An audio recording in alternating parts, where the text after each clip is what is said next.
Picture this. Hong Kong, June 2013. The Mira Hotel in Kowloon, room 1014. A man sits on the bed, laptop open, curtains drawn against the city lights. He's placed pillows against the door to muffle sound. The room's phones are unplugged. His mobile phones, he has several, are in the refrigerator. The metal walls block signals. No one can listen through a phone that can't transmit. He's thin, pale, wire-rimmed glasses, and the look of someone who hasn't slept properly in weeks. He's 30 years old, but he could pass for younger. There's something boyish about him, something that hasn't quite hardened into adult certainty. He's been here since May 21st, nearly 3 weeks in this room, ordering room service, watching the news, waiting. His name is Edward Snowden. 3 weeks ago, he was an intelligence contractor with a security clearance, a girlfriend, a house near the beach in Hawaii. He had a career, a future, a life that made sense. Now, he has a laptop full of classified documents, thousands of them, stamped with classification markings at the highest levels of American intelligence. Documents that describe programs most Americans have never heard of. Programs that collect data on hundreds of millions of people. Programs that map the digital lives of entire populations. He's waiting for journalists. 2 of them, Glenn Greenwald and Laura Poitras, are on their way. They've never met him in person. For months, he's communicated with them only through encrypted channels, using a codename, Verax, Latin for truth teller. He told them how to find him. Go to the 3rd floor of the mall connected to the hotel. Stand outside a restaurant. Wait for a man carrying a Rubik's cube. Ask him when the restaurant opens. He'll tell you the time, then warn you. The food is bad. A puzzle, a signal, a recognition game in a city of 7 million people. In the weeks before he left Hawaii, he put his affairs in order with the quiet precision of someone who doesn't expect to come back. He withdrew his savings and left cash in a box for Lindsay to find. He fixed things around the house, doors that stuck, light bulbs that had burned out, small repairs that had waited months. He later wrote that everything was imbued with this sense of an ending. The man with the Rubik's Cube is about to become the most wanted person in America. On June 2nd, Greenwald and Poitras land in Hong Kong. They're nervous. For months, they've been communicating with a source who claims to have evidence of vast surveillance programs. He could be real. He could be a fantasist. He could be a trap, a government sting operation designed to expose journalists who traffic in classified information. They find the restaurant on the 3rd floor. They wait. And then they see him, younger than they expected, thinner, clutching the Rubik's Cube in his left hand. He's nervous too, scanning the crowd, checking to see if they've been followed. He asks them to follow him. They take the elevator to another floor, walk through the hotel corridors, arrive at room 1014. Inside, the paranoia becomes visible. Pillows against the door, phones in the fridge. He asks for their devices and places them in the microwave, another Faraday cage blocking signals. He tells them to place pillows over the room's smoke detector. Cameras can be hidden anywhere. Then he opens the laptop. For the next 8 days, in this hotel room, Edward Snowden will show 2 journalists exactly how much the United States government knows about its citizens. He'll walk them through programs with code names like PRISM and XKeyscore. He'll explain how the National Security Agency collects phone records on every call made in America. He'll reveal a surveillance apparatus that reaches into the servers of the world's largest technology companies. And then, on June 9th, He'll do something almost no whistleblower has ever done. He'll tell the world his name. Before we go further, I want to be clear about what this is and what it isn't. This isn't speculation. This isn't conspiracy theory. The documents Edward Snowden leaked are now public. The programs he revealed have been examined by courts, debated in Congress, analyzed by journalists around the world. Some have been ruled illegal. Others continue to this day. What follows is the story of how one person came to possess the most classified secrets of the world's most powerful intelligence agency, and what happened when he decided to share them. We'll trace his path from true believer to whistleblower. We'll examine exactly what the NSA was doing, the specific programs, the specific capabilities, the specific ways your phone and your computer and your daily life generate data that governments can collect and search. We'll follow his flight from Hawaii to Hong Kong to Moscow, where he remains to this day, not by choice, but by circumstance. And we'll look at what happened afterward, the reforms that passed, the programs that continued, the court ruling 7 years later that declared the surveillance he exposed was illegal. This is the story of Edward Snowden. Welcome to the Midnight Archives. Edward Joseph Snowden was born on June 21st, 1983, in Elizabeth City, North Carolina. His family was government through and through. His father, Lonnie, was an officer in the Coast Guard.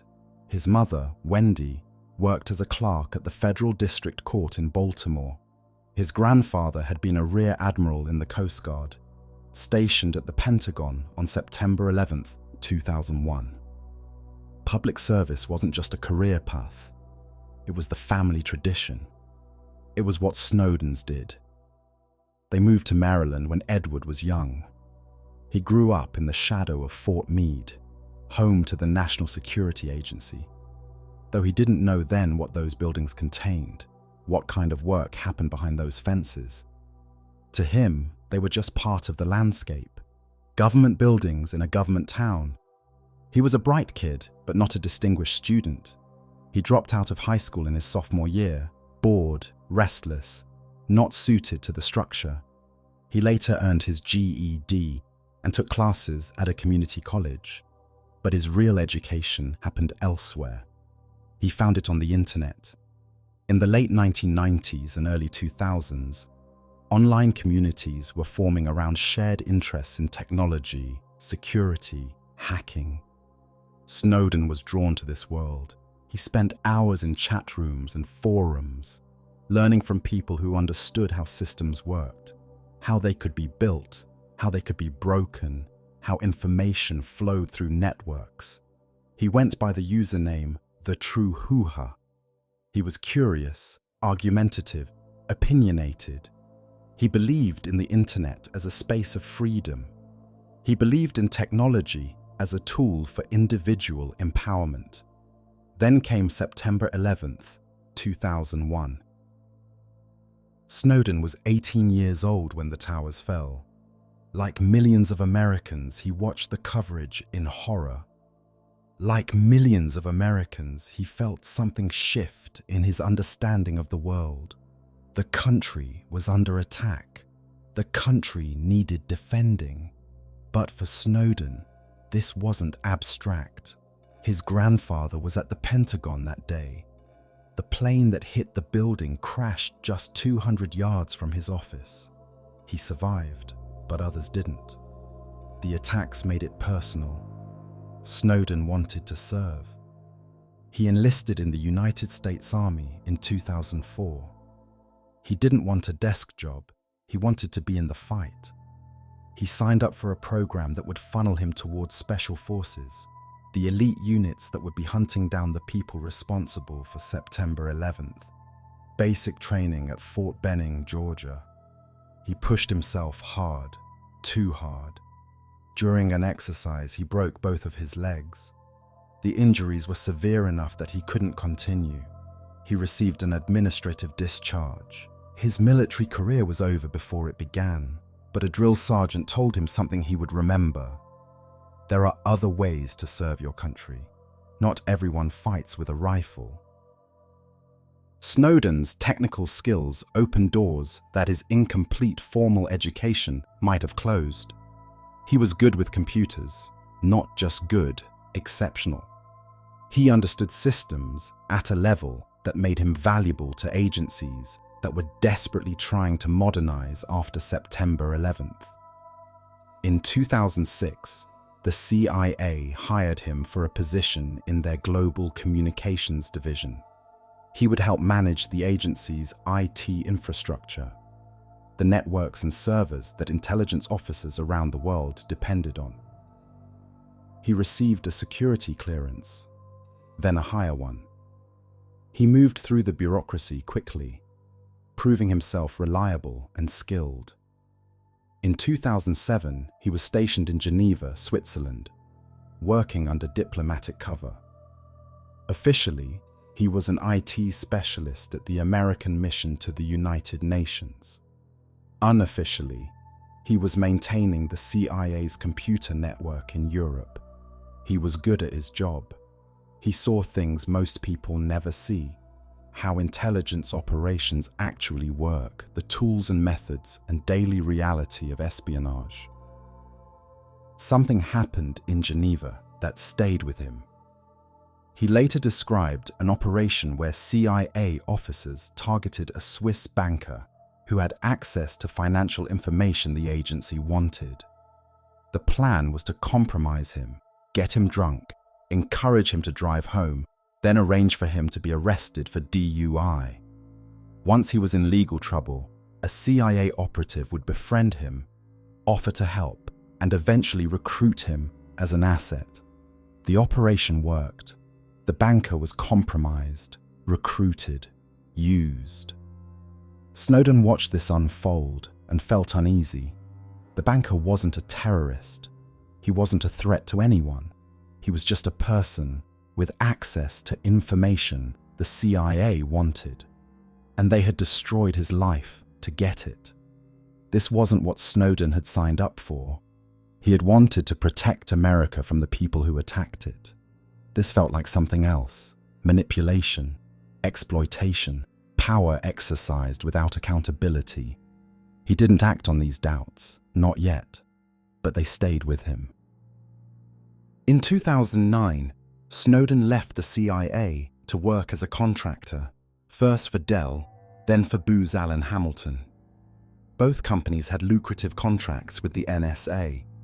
Contractor work paid better than government employment. It also gave him more mobility, more access, more visibility into different programs. He worked at NSA facilities in Japan, then in Hawaii. By his late 20s, he had access to some of the most classified programs in the American intelligence community. His job title was Infrastructure Analyst. In practice, he was a systems administrator with extraordinary access, the kind of person who keeps networks running, who can see into corners of the system that even senior officials can't. He was stationed at an NSA facility in Hawaii, built inside a tunnel carved into the mountains during World War II, a relic of one era of conflict, repurposed for another. He had a girlfriend, Lindsay Mills, a photographer and dancer he'd met online. They lived together near the beach. He made good money doing work he believed mattered. He had every reason to be content.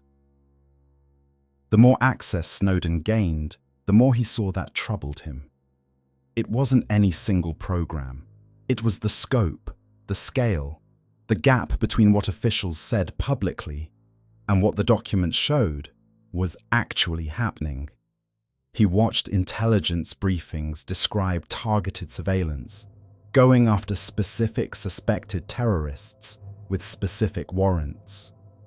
Then he saw the databases, millions of records, hundreds of millions, Entire populations' worth of data, collected in bulk, stored indefinitely. He saw programs that collected every phone record in America, not the content of calls, but the metadata, who called whom, when, for how long, from where. He saw programs that reached into the servers of Google, Facebook, Apple, Microsoft, programs that gave analysts the ability to search through vast archives of emails and chats and browsing histories. And he saw how it was hidden, classified at the highest levels, authorized by secret courts whose rulings were themselves secret, built on legal interpretations that the public wasn't allowed to know existed. The people in charge had decided, in secret, that the Constitution meant something different than everyone thought it meant, and no one outside a small circle was allowed to disagree, because no one outside that circle knew. March 12, 2013, a hearing of the Senate Intelligence Committee. Director of National Intelligence James Clapper sits before the senators. He's the top intelligence official in the country, the man who oversees the NSA, the CIA, and all 16 agencies of the intelligence community. Senator Ron Wyden asks him a direct question. Wyden is known as a privacy hawk. He's been raising concerns about surveillance for years, but he's constrained by classification. He can't say publicly what he knows from classified briefings, so he asks Clapper to say it. Does the NSA collect any type of data at all on millions or hundreds of millions of Americans? A simple question, yes or no. Clapper pauses. He rubs his head. He looks uncomfortable. No, sir, Wyden presses. It does not. Not wittingly, Clapper says. There are cases where they could inadvertently perhaps collect, but not wittingly. Edward Snowden was watching. He had access to the programs. He had seen the databases. He knew that the NSA was collecting data on hundreds of millions of Americans, not inadvertently, not by accident, but deliberately, systematically, as a matter of policy. The Director of National Intelligence had just told Congress something that wasn't true.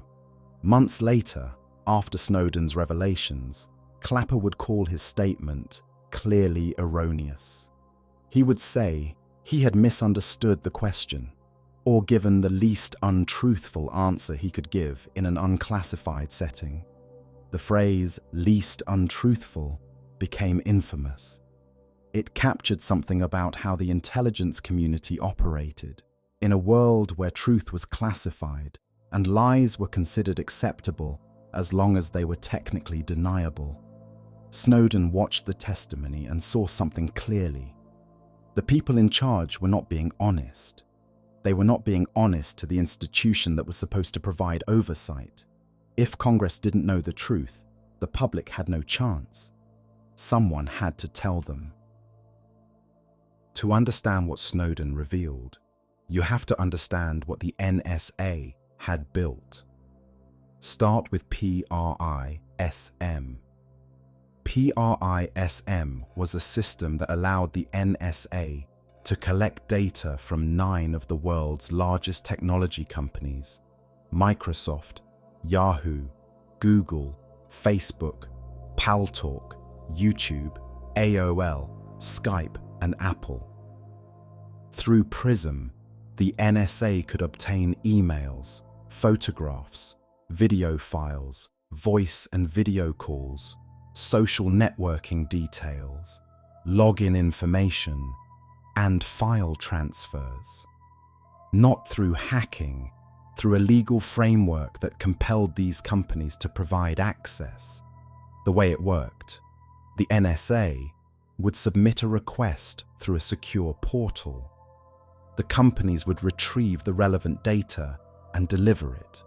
They were legally prohibited from telling anyone, including their users, what they were handing over.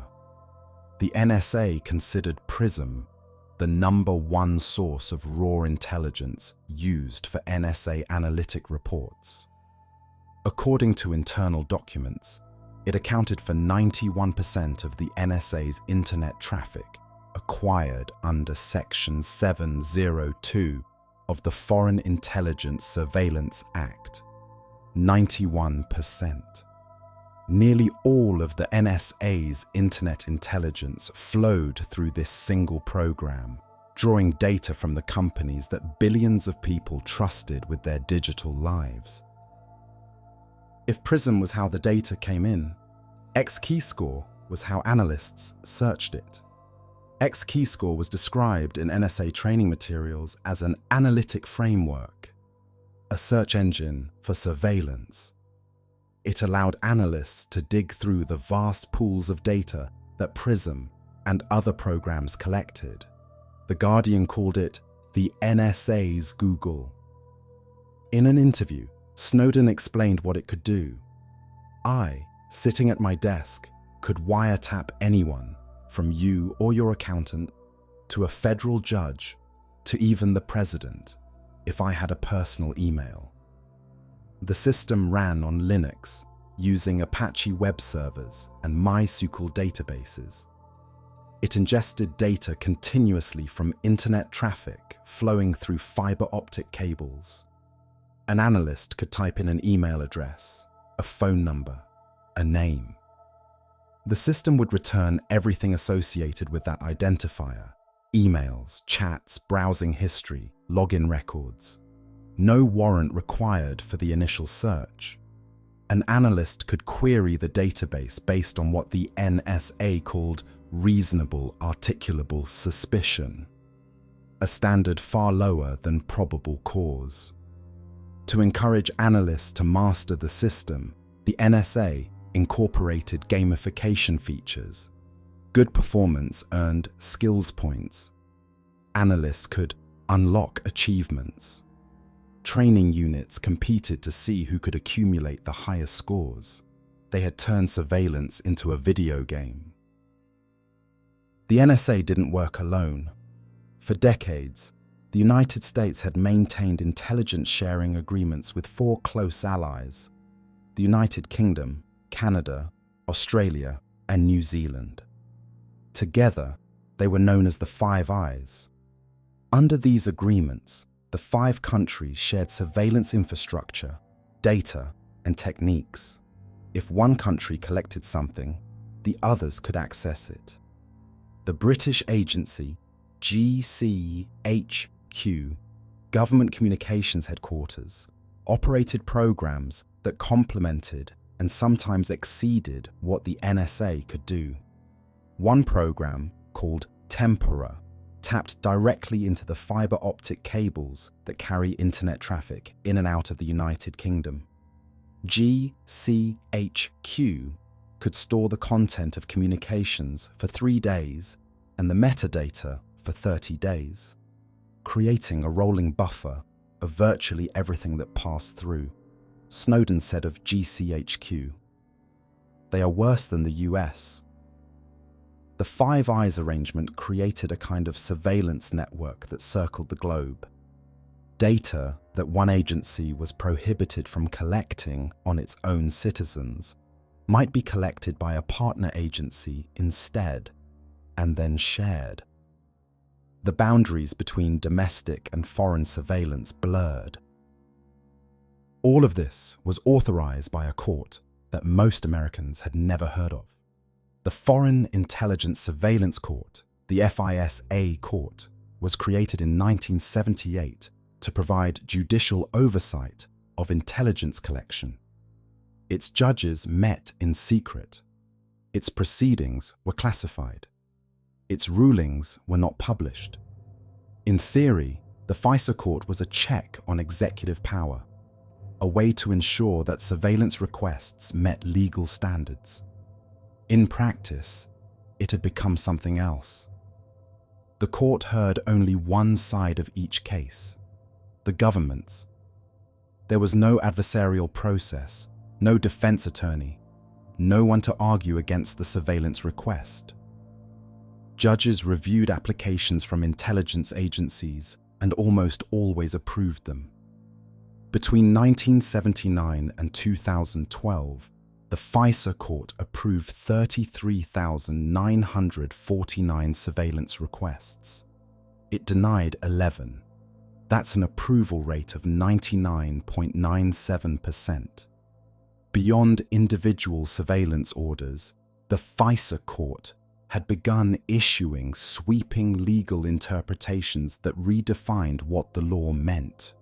These interpretations were themselves classified. The court had developed, in secret, a body of law that governed surveillance, and the public wasn't allowed to know what that law said. One opinion, written in 2011, concluded that the government could collect not just communications involving surveillance targets, but vast amounts of communications that were merely about those targets. The about collection swept up communications where a target's email address or phone number was merely mentioned, even if the target wasn't a party to the communication. This was the legal architecture that made bulk surveillance possible. A secret court, interpreting laws in secret, approving programs that the public wasn't allowed to know existed. Then there was the bulk phone records program, under authority granted by Section 215 of the Patriot Act. The NSA collected metadata on every phone call made in the United States.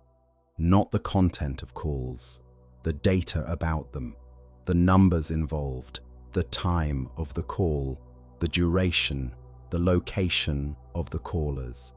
Every call, every day, every American with a phone. The government argued this was just metadata, not as sensitive as the content of conversations, not as invasive as actually listening. This turned out to be wrong. Here's what the government didn't tell you about metadata. Stuart Baker, the NSA's former general counsel, said it plainly in an interview. Metadata absolutely tells you everything about somebody's life. If you have enough metadata, you don't really need content. Consider this scenario, presented in court testimony by Edward Felton, a computer science professor at Princeton. A young woman calls her gynecologist. Immediately after, she calls her mother. Then she calls a man who, for the past few months, she has spoken to repeatedly after 11 p.m. Then she calls a family planning center that also offers abortions. No one listened to those calls. No one read any messages, but the story tells itself. That's what metadata reveals, not what you said, but who you are. Researchers at Stanford conducted a study on phone metadata. They built an app that collected call and text records from volunteers, not content, just metadata. Who they called, when, for how long. With just 6 months of this data, the researchers could identify a participant with cardiac arrhythmia based on calls to a cardiology practice and a pharmacy that filled prescriptions for heart medication. A participant with multiple sclerosis based on calls to a neurology clinic and a specialty pharmacy. A participant who had chosen to have an abortion and could identify which family member had supported her through the decision based on the pattern of calls before and after. They could predict romantic relationships with startling accuracy. They could map social networks. Who knew whom? Who was central to a community? Who was isolated?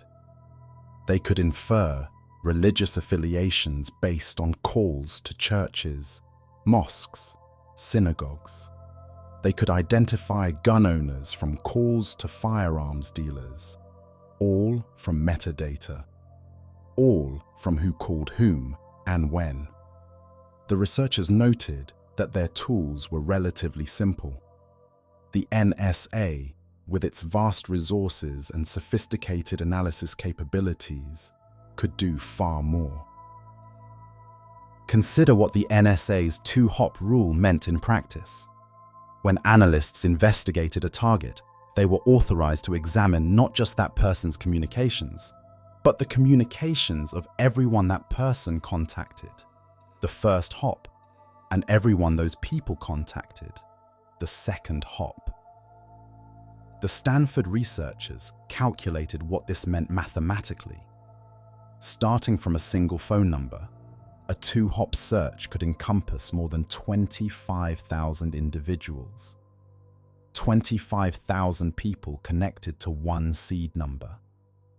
25,000 people whose records could be examined because of their indirect connection to a single target. In the first 7 months of 2018 alone, years after the reforms were supposed to limit the program, the NSA collected metadata on over 19 million phone numbers. This is what bulk collection means. Not reading your messages, mapping your life, and the lives of everyone connected to you. PRISM collected data from tech companies, but the NSA had another approach, intercepting data as it traveled. This was called upstream collection.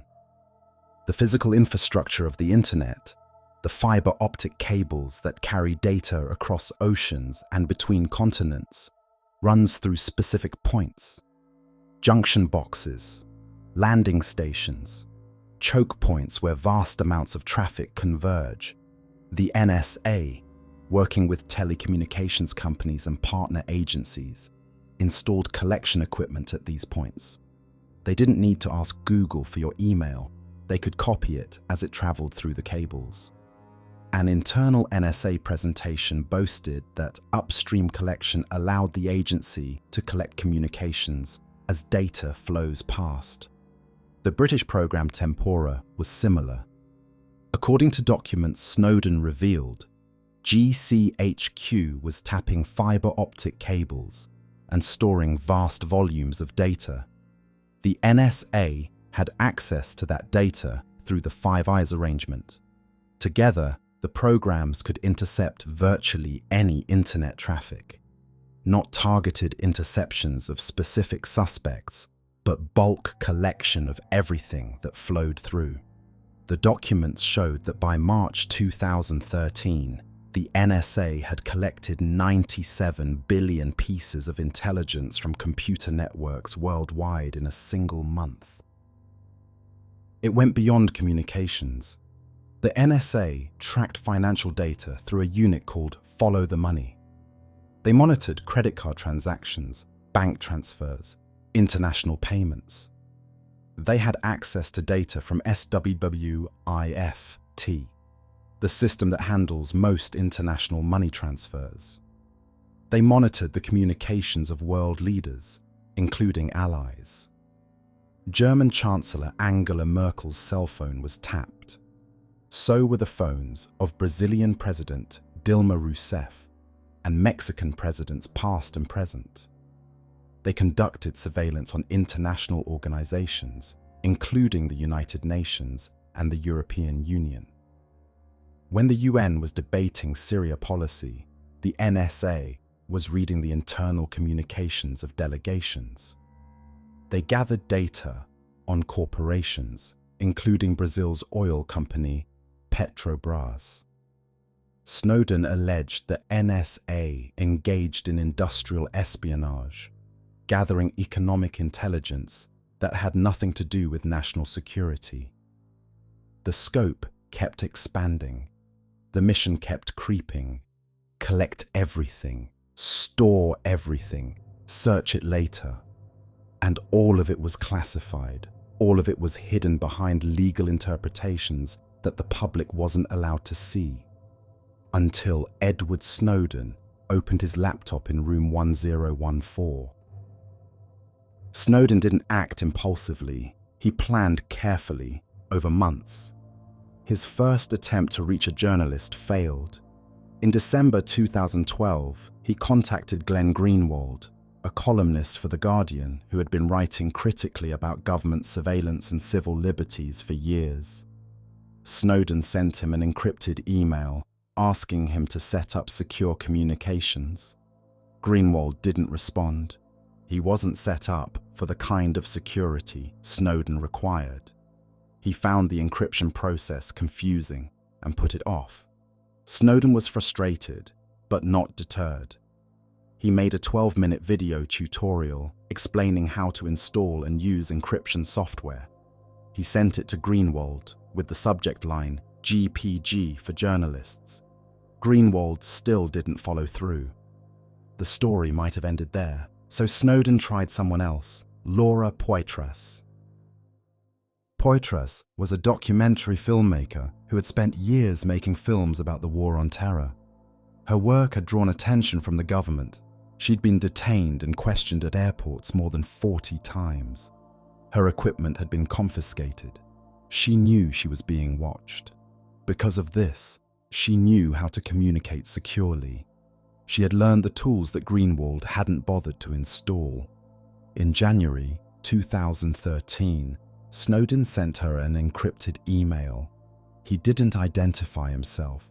He described programs she'd never heard of, surveillance operations of a scope she hadn't imagined. He told her the passphrases for her encryption needed to be stronger. Assume that your adversary is capable of 1 trillion guesses per second, he wrote.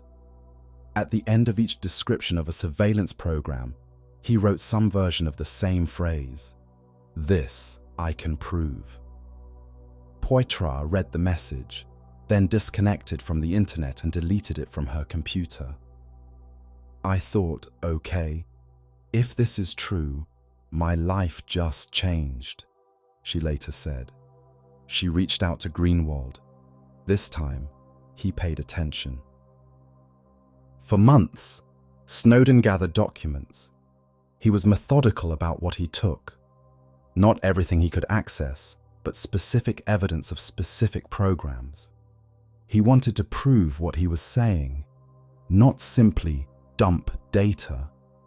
He used his system administrator privileges to move through NSA networks, collecting classified presentations, internal communications, legal memoranda. He copied them to encrypted drives. He was careful to take only documents he believed the public needed to see. He later said he reviewed every document to ensure it was legitimately in the public interest. I carefully evaluated every single document I disclosed to ensure that each was legitimately in the public interest, he said. There are all sorts of documents that would have made a big impact that I didn't turn over. He also prepared himself for what would come after. He knew that once he revealed himself, his life as he'd known it would be over. No more career, no more country, possibly prison, possibly worse. In the weeks before he left Hawaii, he put his affairs in order with the quiet precision of someone who doesn't expect to come back. He withdrew his savings and left cash in a box for Lindsay to find. He fixed things around the house. He made small repairs that had been waiting for months. He didn't tell Lindsay where he was going. He told his employer he needed medical leave. He used epilepsy as the cover story. Then, in May 2013, he flew to Hong Kong. The choice of Hong Kong was deliberate. Snowden needed somewhere with a free press, somewhere journalists could publish without government interference. He needed somewhere outside immediate US jurisdiction, somewhere he couldn't be arrested before the stories came out, and he needed somewhere with enough rule of law that he wouldn't simply disappear. Hong Kong had all three. It had a tradition of press freedom inherited from British rule. It had an extradition treaty with the United States, but one that included exceptions for political cases. And it was far enough from Washington that he would have time to work with journalists before anyone could stop him. He checked into the Mira Hotel on May 21st, 2013. He paid with his own credit card under his own name, room 1014, and he waited for the journalist to arrive. Greenwald and Poitras arrived on June 2nd. They were joined by Ewan McCaskill, a veteran reporter from The Guardian's London office. For the next 8 days, They worked in that hotel room. Snowden walked them through the documents. He explained the programs, the legal authorities, the technical architecture. He answered their questions patiently, precisely. He was calm in a way that surprised them. He'd thought about this for a long time. He'd accepted the consequences. There was a strange peace in having made the decision. One thing he made clear from the beginning: he didn't want to be anonymous. He would identify himself publicly. He would take responsibility for what he was doing. Other whistleblowers had hidden behind anonymity. Snowden believed that was a mistake. If he was asking people to trust what he was revealing, he had to show his face. He had to let them judge his motives for themselves. "I have no intention of hiding who I am," he told them, "because I know I have done nothing wrong." June 5th, 2013. The Guardian publishes the first story. The headline: NSA collecting phone records of millions of Verizon customers daily. The document they published was a court order from the Foreign Intelligence Surveillance Court, requiring Verizon to hand over all call detail records for calls within the United States or between the US and abroad, every call, every day. The reaction was immediate. Members of Congress demanded explanations. The White House scrambled to respond. Cable news went into continuous coverage mode. Some officials tried to minimize the revelation. "It's just metadata," they said, "not the content of calls, not that invasive." But the document was undeniable.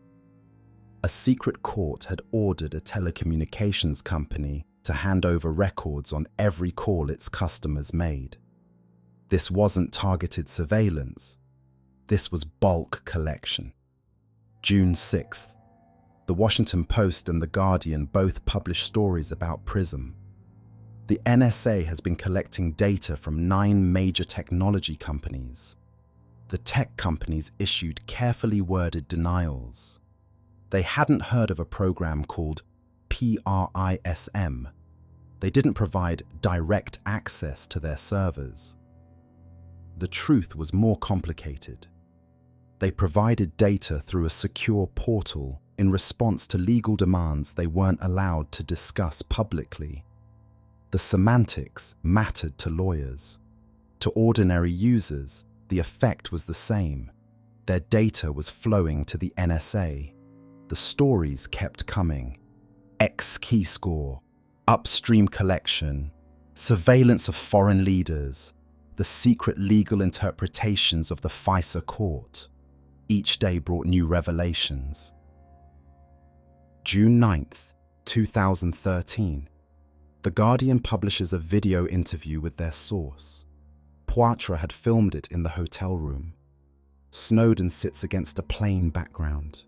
He speaks calmly, deliberately. "My name is Edward Snowden. I'm 29 years old. I work for Booz Allen Hamilton as an infrastructure analyst for the NSA in Hawaii." He explains why he did it. "I'm willing to sacrifice all of that because I can't in good conscience allow the US government to destroy privacy, internet freedom, and basic liberties for people around the world with this massive surveillance machine they're secretly building." He knows what's coming. He accepts it. "I don't want to live in a world where everything that I say, everything I do, everyone I talk to, every expression of creativity or love or friendship is recorded." The video was viewed millions of times. The world learned who he was. Within hours, the Department of Justice charged him with 2 counts of violating the Espionage Act of 1917 and 1 count of theft of government property. Edward Snowden was now a wanted man. The US government moved fast. They revoked his passport. They filed charges that could send him to prison for decades. They sent an extradition request to Hong Kong. Snowden had known this would happen. He'd prepared as best he could. But preparation and reality are different things. He was now a fugitive, in a hotel room with the full weight of the American government trying to bring him back. He couldn't stay at the Mira. The media had found him. Cameras were staking out the lobby. Through contacts arranged by journalists and activists, he found temporary refuge with a group of asylum seekers living in Hong Kong, refugees from Sri Lanka and the Philippines who were themselves in legal limbo. They took him in, hiding him in their cramped apartments while lawyers worked on his case. It was an unlikely alliance, one of America's most wanted men, sheltered by some of the city's most vulnerable people. But he couldn't stay hidden forever. He needed to leave Hong Kong. The question was where.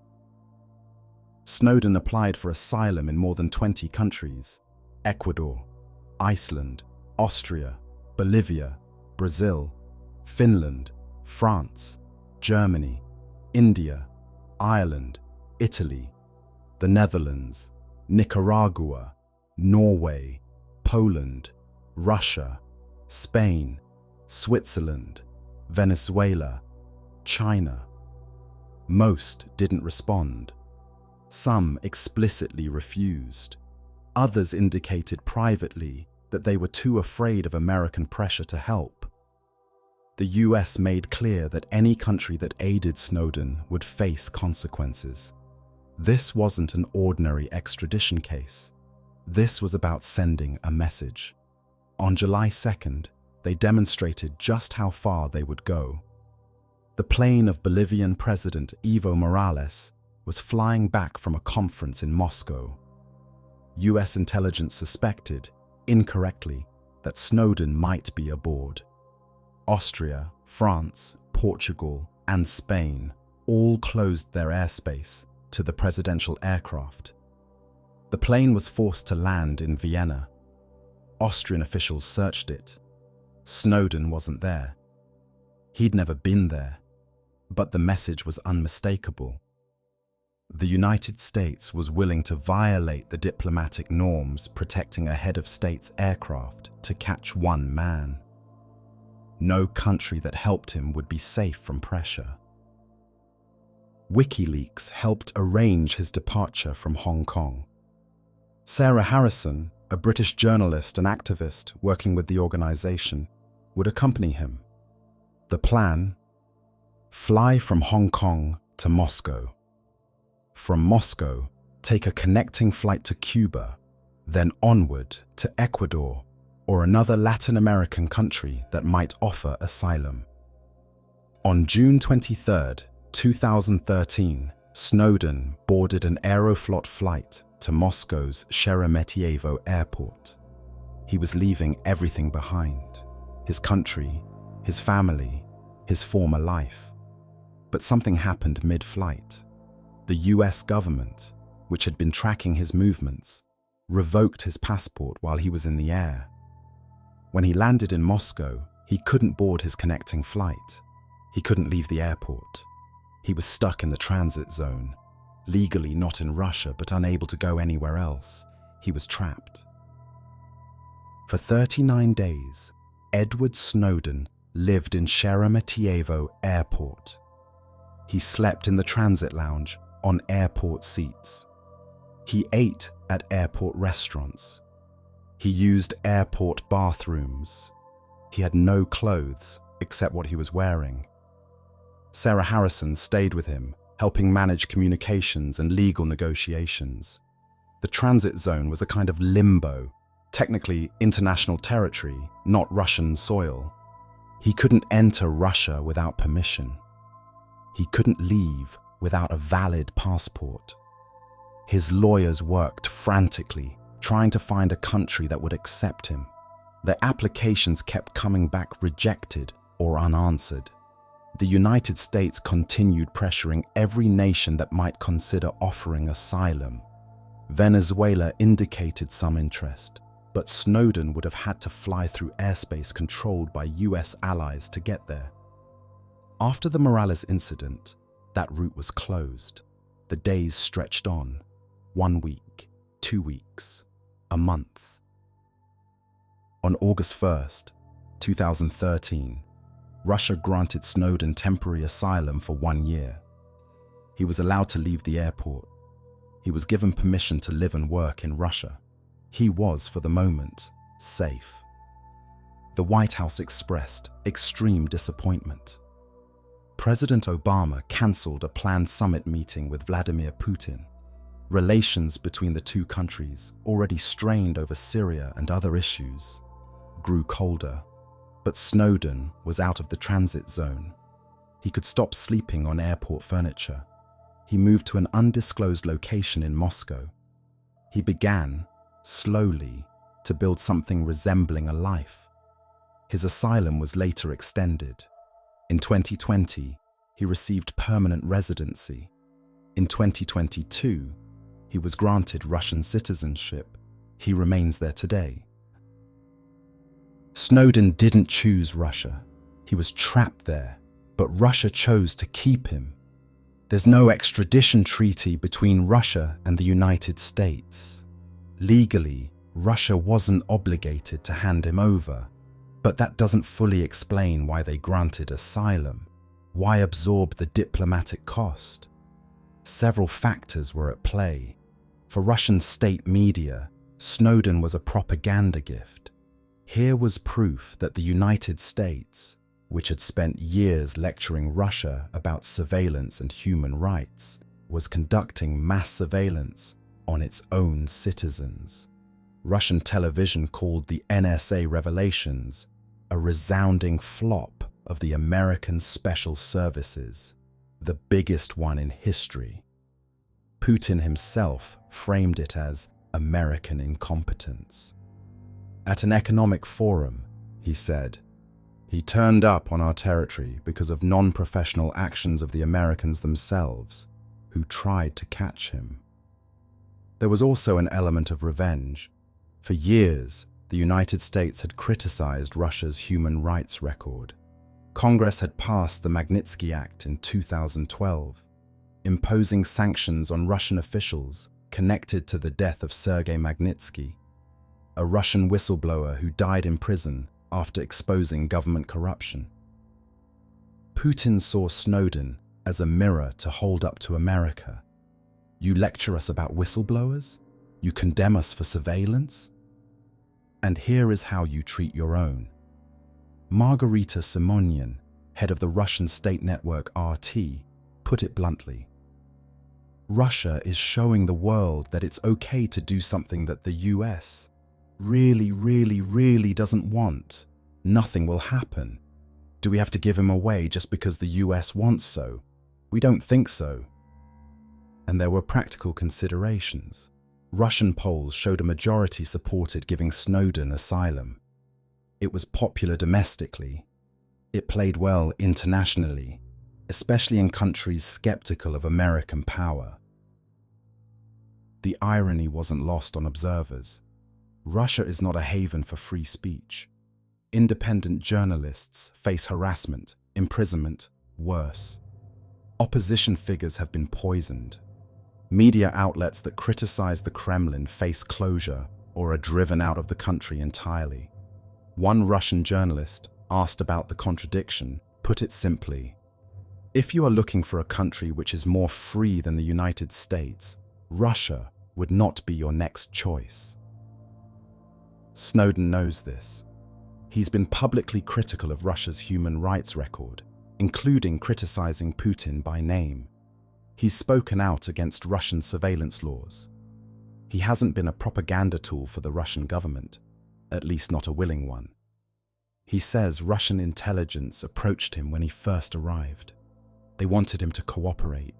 He refused. "If I had played ball," he told NPR, "I would have left on day one in a limo. I would have been living in a palace. You would have seen them giving me parades in Red Square." Instead, he spent 39 days in an airport terminal. Other countries considered offering asylum, Germany, France, Brazil, but they feared American pressure. The US had already forced down a presidential plane on suspicion Snowden might be aboard.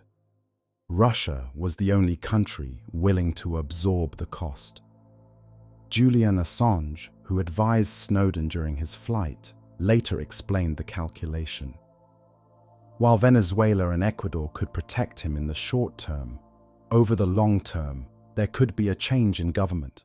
In Russia, he's safe, he's well regarded, and that is not likely to change. Snowden has said repeatedly, "I never intended to end up in Russia. The US government waited until I departed Hong Kong to cancel my passport in order to trap me in Russia." Whether that's the complete picture is something each person must judge for themselves. The Snowden revelations created a global shockwave. Newspapers won Pulitzer Prizes for their reporting. Laura Poitras's documentary Citizen 4, filmed in that Hong Kong hotel room, won the Academy Award for Best Documentary. Foreign leaders expressed outrage, some genuine, some performed. Brazil's President Dilma Rousseff cancelled a state visit to Washington after learning the NSA had tapped her phone and spied on the state oil company. Germany demanded explanations after discovering Chancellor Merkel's cell phone had been monitored. The European Parliament passed resolutions condemning mass surveillance. Congress held hearings. Officials who had previously denied the program's existence were forced to acknowledge them. The phrase "least untruthful" entered the political lexicon. President Obama appointed a review panel of intelligence and legal experts. They produced a report with 46 recommendations for reform. The president accepted some, modified others, rejected a few. The public learned terms like metadata and bulk collection and FISA court. For the first time, ordinary people understood what had been built in their name. Something's changed. In June 2015, Congress passed the USA Freedom Act. The law officially ended the bulk phone records collection program, at least in its original form. Under the new system, telecommunications companies would retain the data themselves. The NSA could no longer store it in their own databases. To access records, they would need to query the companies directly, with specific selectors approved by the FISA court. The 3-hop rule was reduced to 2 hops. Some additional oversight mechanisms were added. The FISA court was required to appoint outside advocates to argue against surveillance requests in some cases. It was a reform. Whether it was sufficient reform was debated. The underlying authority, Section 702 of FISA, remained intact. The FISA court still operated mostly in secret. The government could still collect data on Americans, just through a different mechanism. Tech companies, embarrassed by the revelations, began implementing stronger encryption. Apple made encryption the default on iPhones. Google encrypted traffic between its data centers.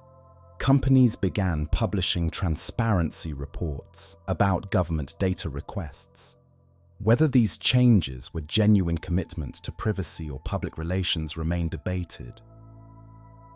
The legal system moved slowly, but it moved.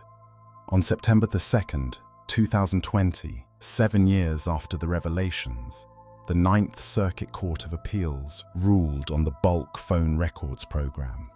The ruling was unanimous. The court found that the NSA's program had violated the Foreign Intelligence Surveillance Act. The government's legal justification that collecting everyone's records was relevant to terrorism investigations didn't hold up. The ruling went further. The judges wrote that the program may have violated the Fourth Amendment as well. They cited the Supreme Court's recent decisions recognizing that modern technology changes the privacy calculus, that the digital trails we leave behind reveal far more about us than older forms of surveillance. The opinion cited Snowden's disclosures repeatedly. It noted that the public debate sparked by his revelations had led to the reforms Congress enacted. 7 years after he was charged as a criminal, a federal court ruled the program he exposed was illegal. Snowden posted on Twitter, "7 years ago, as the news declared I was being charged as a criminal for speaking the truth, I never imagined that I would live to see our courts condemn the NSA's activities as unlawful and in the same ruling credit me for exposing them. And yet, that day has arrived." But other programs continued, and some expanded. Section 702 of FISA, the authority behind PRISM and other collection, was reauthorized by Congress in 2018, and again in April 2024. The 2024 reauthorization didn't just extend the program. Senator Ron Wyden, who had asked Clapper the question that prompted his not wittingly answer 11 years earlier, called the new law one of the most dramatic and terrifying expansions of government surveillance authority in history. The legislation broadened the definition of who could be compelled to assist with surveillance. It expanded the range of businesses and service providers that could be required to help the government collect data. A warrant requirement was proposed, a requirement that the FBI get court approval before searching the communications of Americans. The House vote was 212 to 212. A tie. The amendment failed by a single vote. Declassified reports revealed ongoing abuses. FBI agents had searched the Section 702 database for communications of 19,000 donors to a congressional campaign, without any indication these people were suspected of crimes. An FBI analyst searched the database for a party in a personal family dispute. An NSA analyst searched for people they'd met through an online dating service. These weren't hypothetical concerns. They were documented incidents, revealed in government reports. The infrastructure Snowden revealed was not dismantled. It was maintained. It was renewed. It was expanded. It continues. Edward Snowden lives in Russia. He married Lindsay Mills in 2017. She moved to Moscow to be with him. They have 2 children. He works remotely for various technology organizations, gives speeches via video link, serves as president of the Freedom of the Press Foundation. He contributes to privacy-focused projects and speaks regularly about surveillance issues. In 2019, he published a memoir called Permanent Record. The US government sued to seize the proceeds, arguing he had violated non-disclosure agreements by publishing without submitting the manuscript for review. He is now 41 years old. He has spent more than a decade in exile. He says he would return for a fair trial, one where he could explain to a jury why he did what he did, where the jury could see the classified material and judge whether the public benefited from its disclosure. That trial does not currently exist under American law. The Espionage Act does not allow a public interest defense. If he returned, he would be permitted only to admit or deny that he disclosed classified information, not to explain why. No one becomes a whistleblower because they want to, he said. No one becomes a whistleblower because it has a happy ending. Your phone knows where you are right now. It knows where you were yesterday, last week, last year. It knows how long you stayed at each location. It can distinguish between your home and your office and the bar you stopped at on Thursday night. Your phone knows who you call and how often, who you text, what apps you use and when, how long you spend on each one. Your email provider has every message you've ever sent or received, every draft you started and deleted, every attachment, every contact. Your search engine knows what you're afraid of, what you're curious about, what you're planning, what keeps you up at night, what you don't want anyone else to know. Your social media knows your political views, your religious beliefs, your relationships, the events you attend, the groups you join, your mood over time. Your streaming service knows what you watch. Your shopping apps know what you buy. Your fitness tracker knows your heart rate, your sleep patterns, your daily movement. All of this data exists. All of it is stored somewhere. All of it can be accessed by the companies that collect it, by governments that compel those companies, by hackers who breach their systems. This is the world we've built. This is the trade we've made. Every time you use a free service, you make a transaction, you get access, they get data. Google gives you email. You give them every message. Facebook gives you a platform to connect with friends. You give them a map of your relationships. Your phone gives you convenience. You give it your location. Every moment of every day. The companies that collect this data have their own interests. They use it for advertising, for product development, for purposes spelled out in privacy policies no one reads. Governments have access to, through programs like PRISM, through requests to companies, through tapping cables and intercepting traffic, through legal frameworks that most people don't know exist. Edward Snowden believed people should understand this trade, should know its terms, should be able to make informed choices. I don't want to live in a world where everything I do and say is recorded, he said in that first interview.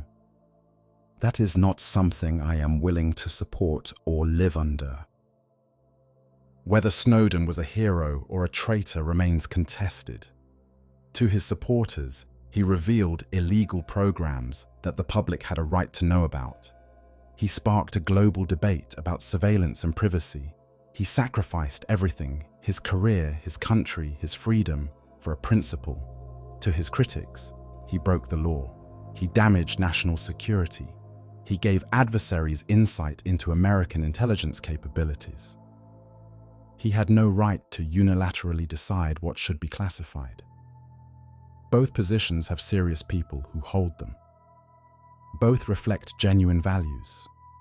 The value of security, the value of transparency, the value of following proper channels versus the value of exposing wrongdoing. What is not debatable is this. Before June 2013, the American public did not know the scope of what their government was doing. After June 2013, they did.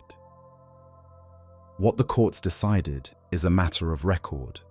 In 2020, a federal appeals court ruled that the bulk phone records program Snowden exposed was illegal. It violated the Foreign Intelligence Surveillance Act. It may have violated the Constitution.